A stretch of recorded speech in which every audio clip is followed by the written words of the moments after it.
నిన్న జరిగిన సంఘటన నాకు ఎందుకో బాధ అనిపించింది. ఆ బాధని సభలో వ్యక్తం చేయవలసిన అవసరం కూడా ఉందని చెప్పి నేను భావిస్తున్నాను. మీరందరూ తెలుసు, మన లోకేష్ గారు ఒక మాక్ అసెంబ్లీ అని చెప్పి లాస్ట్ టైం పెట్టాం. ఎందుకు పెట్టామంటే మినిస్టర్ గారి ఉద్దేశం ఏంటంటే, చంద్రబాబు నాయుడు గారి ఉద్దేశం ఏంటంటే, పిల్లల్లో కూడా అసెంబ్లీ అంటే ఏమిటి, అసెంబ్లీలో మన ప్రజాప్రతినిధి పనితీరు ఏంటి అని ఒక అవగాహన తీసుకురావాలని చెప్పి మంచి ఉద్దేశంతో పెట్టారు. బ్రహ్మాండంగా సక్సెస్ఫుల్ అయింది. మేము ఎన్నో రాష్ట్రాలు తిరిగాం. మధ్యని డిప్యూటీ స్పీకర్ గారు మేము లక్నో ఎన్ని తిరిగాం. అక్కడ కూడా బ్రహ్మాండం చేశారని వాళ్ళు కూడా మన ప్రశంసించారు. అయితే నిన్న సంఘటన గవర్నర్ గారి స్పీచ్ విషయంలో నాకైతే చాలా బాధ అనిపించిందండి. ఇది సభలో మాట్లాడితే ప్రజలకు కూడా వెళ్ళవలసిన అవసరం ఉందని నేను భావించాను. అందుకే చెప్తున్నాను, మీకు ఆల్ పర్మిషన్ చెప్తాను. మన అందరం బాధ్యత గల ప్రజాప్రతినిధులు. ప్రజలు ఎంతో నమ్మకంతో మనకు ఓటేసి ఇక్కడ పంపించారు.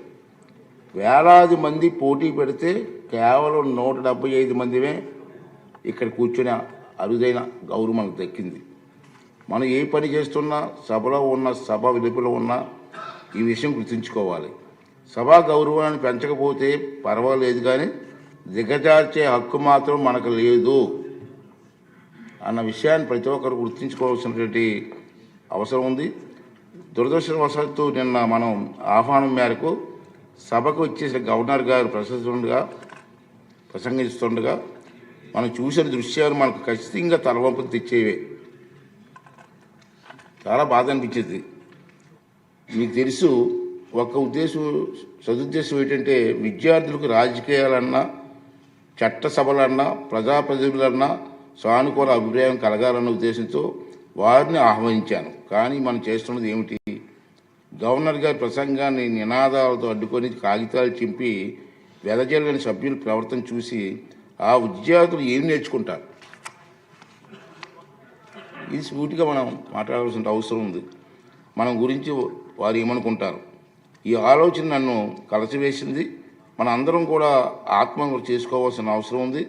ఆ పసిపిల్లల మనసులో చట్టసభలంటే చులకన భావం ఒక్కసారి ఏర్పడితే దాన్ని తొలగించలేము. అంచేత రాబోయే రోజుల్లో మన గురించి మాట్లాడట్లేదు నేను. దీని కారకులు ఎవరో వాళ్ళందరూ కూడా ఆత్మ విమర్శ చేసుకోవాల్సిన అవసరం ఉందని చెప్పి ఈ సభ ద్వారా వాళ్ళందరికీ పనిచేస్తానండి.